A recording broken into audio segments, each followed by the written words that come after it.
The Canadian Constitution's been taking a beating from the provinces during the pandemic. Ontario uses the notwithstanding clause to get its way on third-party election spending, despite the law violating charter rights. Then Quebec wanted to change part of the Constitution that applies to it to declare itself a nation and to make French the official language of the province.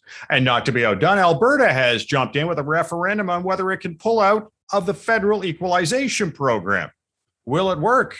Hello and welcome to the Unpublished Cafe. I'm Ed Hand. We're coming to you from a remote location of practicing physical distancing to enhance safety. Albertans had a number of referendums on their ballots earlier this week in municipal elections. Most noteworthy was the vote on whether the province should pull out of the program.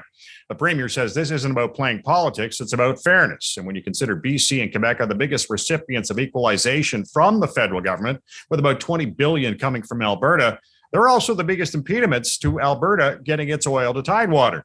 The Equalization Program sees the federal government collect from the wealthiest provinces to distribute to other have-not provinces. Our unpublished.vote question asks you, do you feel Canada's Equalization Program should be changed? Yes, no, or unsure. You can log on and vote right now at unpublished.vote. Jason Kenney says this is all about gaining leverage with the federal government. The province feels hamstrung getting its commodities to market. Coming up on the show, we're going to hear from Kevin Lacey, the Alberta director of the Canadian Taxpayers Federation, as well. Barry Cooper teaches political science at the University of Calgary. But first, I'm pleased to be joined by Jared Wesley, associate professor and associate chair of graduate programs in the Department of Political Science at the University of Alberta. And Jared, do you feel the question that was put to Albertans was misleading? No, actually, I think the question was crystal clear. I think where the misleading part comes in is the way that the government and their leading yes side proponents tried to frame the outcome of the question. The question was quite simple. Do you want to remove the equalization principle from the Constitution? That principle is there in section 36.2. Your listeners, viewers can certainly look it up and read it for themselves. And Albertans were posed that question. Do you want to remove what's effectively the sharing principle from the Constitution? As you mentioned in your intro, the government and the yes side wanted Albertans to go to the polls and view that question as providing them with leverage to negotiate with the rest of the country. So both the Premier and the yes side said this vote is really not about removing equalization from the Constitution. But according to our research, a lot of people thought it was. In fact, over half of Albertans assumed that a yes vote would mean that, as you said in your intro, Alberta would withdraw from the Equalization Program, which is on its face not only impossible, but illogical. The Equalization Program existed before we put the equalization principle into the Constitution. And the only way Alberta pulls out of any federal program is to stop paying individual and corporate taxes, which of course is not going to happen. So there's a lot of misinformation around this question. But at the end of the day, as you teed it up, the question is, does the rest of Canada think that Alberta has leverage to renegotiate some kind of a fair deal for the province? Well, does that yes vote give Alberta the leverage it looked for? Well, if you look at the results so far, and they're not all in yet, Edmonton, the second largest city in the province, has not yet reported its results publicly. So we'll have to wait until the 26th to find out. Let's say at this point, projections suggest about 60% of Albertans voted yes in the referendum, but only about 40% actually turned out to vote. So even if we end up with a 50% turnout at a 60% yes vote, that means only 1 in 4 Albertans voted in favor of this referendum. That compared to a turnout of 95% in the Quebec referendum in 1995. I mean, this is not, in my view, a mandate for change or leverage. And I think the rest of Canada will see through it. Do you think Canadians understand overall how this program works? No, and I think we have research out that shows that Albertans really do not understand the fundamentals of the program, and I say that not to disparage them, nor to say that they're any, less knowledgeable about equalization than the rest of Canada. Similar surveys have shown that people in all parts of the country don't understand how the program actually works. According to our research, we gave 600 Albertans an 8-point quiz on equalization, and more than half failed it, and the average score was 3.1 out of 8. And these are pretty fundamental questions, right? Yeah. Like, does the Alberta government send money to the Quebec government was basically one of the questions, and a lot of Albertans think that that's the case. So there's a lot of misconceptions around this. Government had 2 years to educate Albertans about it, but that wasn't really what this was about. This was about trying to gain leverage to change something about fiscal federalism in Canada. And the Premier's even said it's not really about the Constitution, which is odd because that's what the question said. Would this be part of a deflection from the government's response to the pandemic? It hasn't exactly been rosy there. It didn't start out that way. Okay, so the government did campaign in May 2019, the last provincial election, on this referendum notion. If the Conservatives didn't win the federal election that fall, and when the sheer Conservatives did not, then they rolled out this plan in fall 2019. But at the time, the Kenney government was actually pretty popular. They were among the most popular governments in the country for their handling of the pandemic. Things have gone south now, though, for them, and the Premier is now polling below equalization, according to these results. I mean, his popularity figures are in the low 20s, and equalization is in the 40% range. So it's now become kind of a lifeline for him. And it's a free ticket out of Dodge, basically. He's seeing this as an opportunity for him to leave Alberta, to stump for this nebulous free deal for the next year and escape accountability at home for what are some pretty important decisions that were made about the pandemic, and more importantly, decisions about economic recovery moving forward. Do you feel the federal government may take a look at it if the yes side wins? Well, this is the thing. I think there's a myth out there that the federal government and the rest of Canada don't look at fiscal transfers like equalization on a routine basis. They do. Finance ministers meet twice a year, and at their December meeting, it's a standing agenda item. And when first ministers, the Premier and Prime Minister meet, this is the topic that's already on the agenda. So this notion that Alberta needs to set the agenda to talk about fiscal transfers, including equalization, is a bit nutty. And the other thing we have to keep reminding ourselves is that equalization is only one part of a much broader system of fiscal federalism. So the Premier has said this really isn't about equalization. It's about getting Alberta more fiscal stabilization dollars. And this is the point where most viewers and listeners' eyes gloss over, and they just say, well, the whole thing is about equalization. It's really not.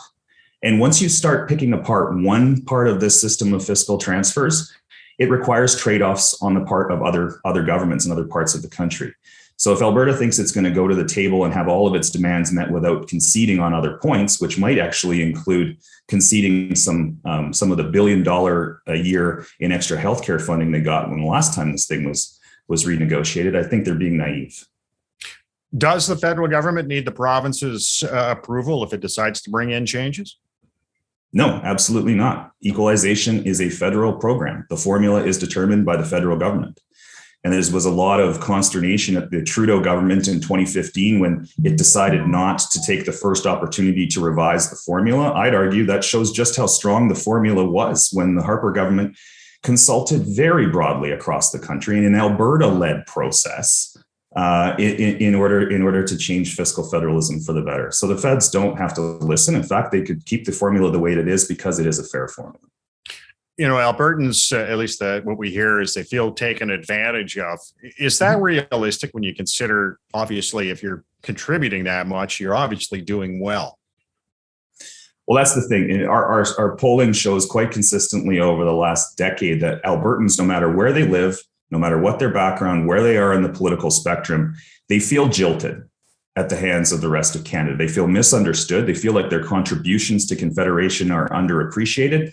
And as you said in the tee-up, a lot of them feel like they're sending dollars to Ottawa, which redistributes it to other parts of the country that seem to be landlocking our oil. Now, that's patently untrue when it comes to Quebec. The Quebec government was not responsible for shutting down the Energy East pipeline. The company itself was the one that withdrew that application because it was betting on Keystone XL. But again, this is more than a 30-second soundbite. And it doesn't really chip away at the symbol that equalization has become for Albertans. Equalization is not a program. It's not a principle. For a lot of Albertans, for a majority that turned out to vote in the referendum campaign, it's a symbol of Albertans' mistreatment at the hands of the rest of Canada. As you said, we pay more income tax, we pay more corporate tax than anybody else, so we should expect fewer government programs, as any person involved in any kind of wealth redistribution recognizes. That doesn't stop the feeling and the sentiment. But this referendum is not going to do anything to change any of that sentiment. How do you see this issue working into the next Alberta election?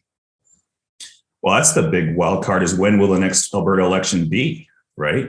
According to our fixed date election law, it has to be sometime in spring 2023. But the big question is, will Jason Kenney actually survive until that point? He has a leadership review in spring next year, if not earlier. The early signs coming out of these municipal elections this past month, where this referendum was held as well, show that Conservatives across the province were down in terms of their numbers. And a lot of United Conservative members and caucus people are looking at these results and thinking, can we even survive the next few months with Jason Kenney at the helm? So will this play into that campaign? I think it depends on when the campaign is. I think the UCP has an opportunity to reset with a new leader, but I'm not making that decision for them. Jared, I want to thank you for joining us. You bet. Jared Wesley is Associate Professor and Associate Chair of the Graduate Programs in the Department of Political Science at the University of Alberta. Equalization has been a source of annoyance to Albertans who feel they're being taken advantage of. Barry Cooper teaches political science at the University of Calgary. As well, he's one of the authors of the Free Alberta Strategy, and he joins us now. And Barry, you call the Equalization Program a structural problem. How so? Well, because the problems associated with it have a historical depth that most Canadians and certainly most Albertans are not aware of.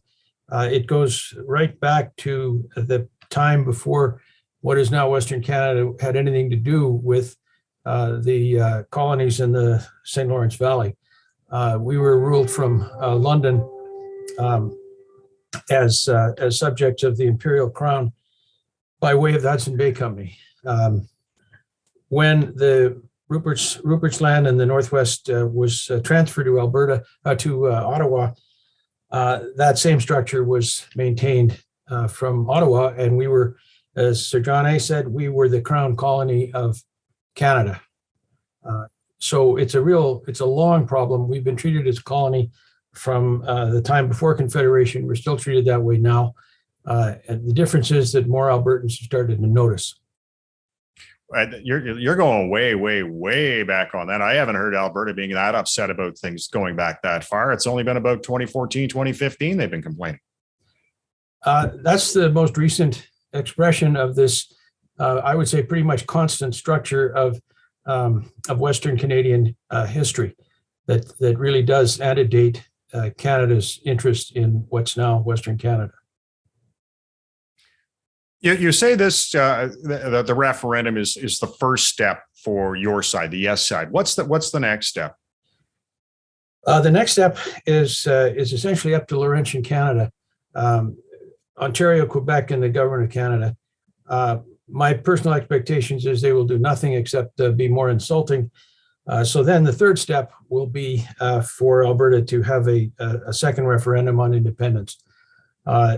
I've been advocating that as a kind of dual strategy for a couple of years now. I mean, as much as I admire Jason Kenney, and I've known him for a long time, if he even knew about it, he didn't follow my advice. Very few people do. But that will be, I would say, the outcome down the road. Yeah, you feel the federal government is attacking Alberta. How is it attacking Alberta? Well, just to go back for the past 4 or 5 years, the tanker ban on the north coast of British Columbia, the no pipelines bill, the Prime Minister saying that we have to eventually shut down the oil sands, the transfer payments that have, at a time when the Alberta economy can scarcely afford to pay its own workers, taking about $20 billion bucks out of the pockets of Albertans and redistributing them to people who have, particularly in Quebec, who have a deep-seated animus against anything to do with this province, and invent constitutional objections to, say, putting a pipeline through their sacred territory to New Brunswick, so we can get some of our product to world markets. There's absolutely no constitutional justification for that. It's completely political. There's certainly no constitutional justification for what we want to do either. And that's political. But politics is upstream from constitutions. The only people who think differently basically are lawyers without much imagination. When we look at equalization and Alberta feeling that they've been sort of being taken advantage of, I'm here in Ontario. I've been in Ontario all my life. And for the longest time, Ontario carried the mail for equalization. And I don't recall Ontario ever complaining about it. Alberta didn't complain either until the government of Canada wanted to shut down the main source of our income. We were extremely generous and I would say almost too willing participants in this wealth redistribution scheme. But when the government of Canada has declared us basically their enemy, there's absolutely no reason why we should give a nickel to Ottawa, to Ontario, or not to Ontario. You guys take care of yourselves pretty well, but your neighbors don't. And that's the problem. It's the aggression from the government of Canada against this province that have turned Albertans against Canada. What do you see this as the long-term effect? There's obviously you're talking about animosity between the two sides, Alberta and the federal government. What's the long-term effect of that? Well, if we can hope, it'll be the independence of Alberta. If not, I guess we'll have to wait for another generation to be exploited by Laurentian Canada, and maybe my children and grandchildren will take up the cause. I don't know, but for a lot of people my age, they're just enough's enough, and we don't want to do it anymore. I mean, particularly nobody in Laurentian Canada has ever said thanks, particularly those guys next door to you. There seems to be a very large divide, at least in your mind, and I think that I've heard that quite a few times, between Alberta and Quebec. Why is that? That's a very good question, because in many respects, Alberta and Quebec have similar complaints against Ottawa.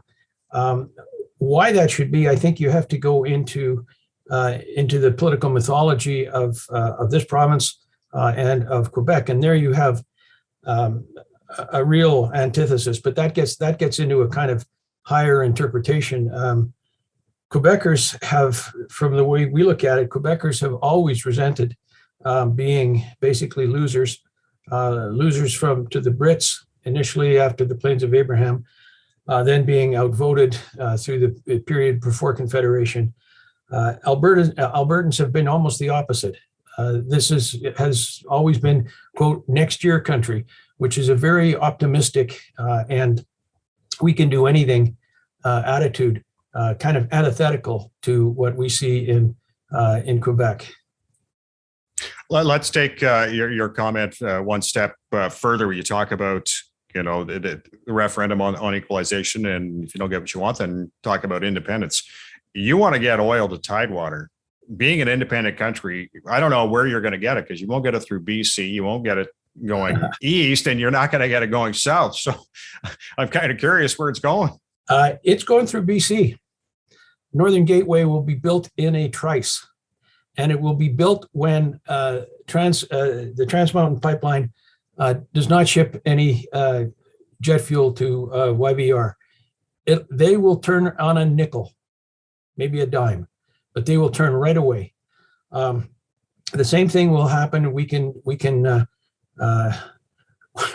had a lost opportunity when the governor of Michigan wanted to shut down, what was it, Line 5 or Line 7 or whatever it is. Yeah. I think that if we were politically astute, we would have been amicus curiae to the governor of Michigan and saying, yeah, we'd like you to shut down that pipeline. The sooner the better. And make Ontario and Quebec suffer, because we have certainly suffered. And you guys have no clue about what it would be to do without oil and gas from this province.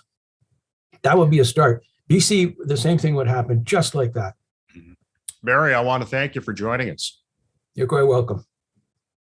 Barry Cooper teaches political science at the University of Calgary as well. He is one of the authors of the Free Alberta Strategy.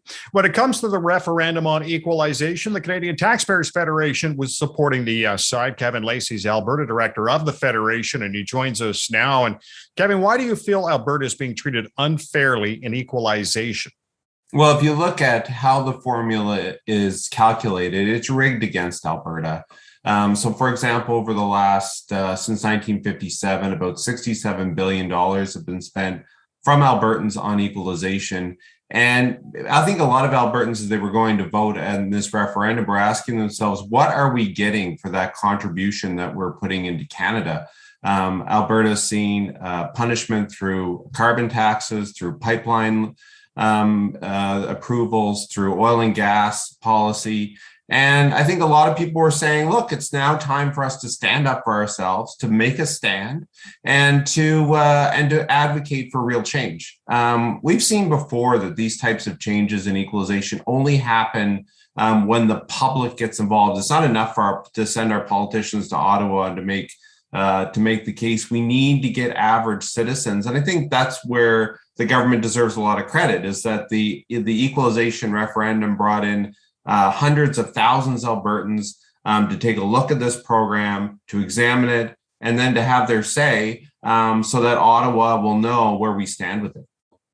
How would you like to see equalization reformed? I think two big changes. I think the first is that equalization requires some flexibility. So, for example, in the last 6.5 years, hundreds of thousands of energy workers have been laid off. There have been times where Alberta's unemployment rate has been over 10%.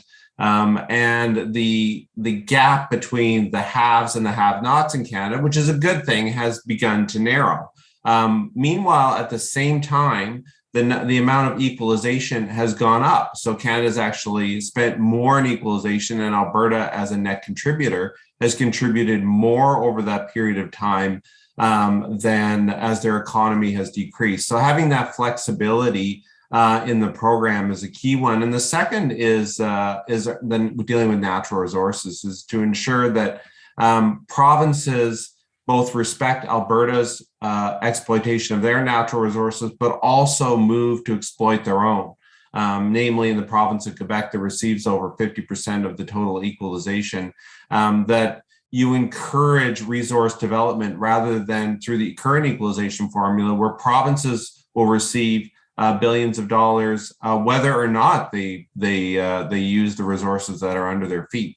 So I think those are two big changes we would like to see. And those two changes don't require constitutional discussion. It could be made with an agreement amongst provinces or even by the federal government. And how is this going to help natural resource development? Well, I think encouraging resource development, we've seen too many projects being left in the ground through this time period. And the more natural resources we grow, that's more revenue for government, more jobs in the economy, and this will help to drive Canadian growth. And so that's one of the things we've been saying through this referendum, is that reforming equalization, sure, will certainly help Alberta, and at times when Alberta is struggling, will make the program more flexible. But it also makes for a stronger Canada when we have like provinces, other provinces starting to getting in the natural resource game, exploiting their resources and making sure that they are growing their economies, and they can be as successful as well. Yeah, and one of the comments I had read from the CT app was it was subsidizing politicians in other provinces. Equalization, I'm talking about. How do you see that? Well, Albertans on a per capita basis put in about $650 into equalization. If you look at, say, the province of Quebec, that number, the average citizen receives about $1,500 per person. And that money doesn't go to individuals, it goes to provincial governments. And so really what you're doing is you're taking money and funding other governments to make, in some cases, bad decisions that you don't get a say in. So, for example, Quebec has given billions of dollars to Bombardier, an aerospace company. I find the most absurd one maybe is in Nova Scotia, where Nova Scotia receives about 35% of its total budget in federal transfers, and use that money, about 260 million of it, to subsidize a shipbuilding business in Nova Scotia, Irving Shipbuilding, to compete against a Vancouver-based company that sends its money to Nova Scotia. So you have this like perverse relationship where British Columbia is sending money to Nova Scotia, then using it to defeat a company in British Columbia for a contract. So these types of things are why we want to see reform, is to try to take these inequities out of the system. What's to say the federal government will even consider, a look or relooking at equalization? I think you have to. The ball is now in their court, because the federal government has an onus now that regular citizens have had their say and has demanded that they come to the table. I mean, this is not just an issue now at the premier's table; it's also an issue at the kitchen table here in Alberta. So I think that alone should bring the prime minister to at least a discussion about the issue. We've seen this in the past in Newfoundland and Labrador, when Danny Williams had an issue with equalization, and again with the way natural resource revenues were calculated. He too motivated his citizens. He ran a campaign, anybody but conservative campaign. He flew the Canadian flag upside down, and it was only as a result of him stomping his feet that he got action. And the Newfoundland was granted about $1 billion, and also changes to the equalization formula. So this is just one step. And I think what Kenney deserves credit for is that he did a responsible approach like this referendum, rather than doing things like flying flags upside down or all kinds of other things, which are at political purview of the politicians. Kevin, I want to thank you for joining us. Thanks for having me. Kevin Lacey is the Alberta director of the Canadian Taxpayers Federation. Our unpublished vote question asks you, do you feel Canada's equalization program should be changed? Yes, no, or unsure. You can log on and vote right now at unpublished.vote. I want to thank our guests today on the Unpublished Cafe, Jared Wesley of the University of Alberta, Barry Cooper of the University of Calgary, and Kevin Lacey of the Canadian Taxpayers Federation. And I want to thank you for watching the Unpublished Cafe. Stay safe. I'm Ed Hand.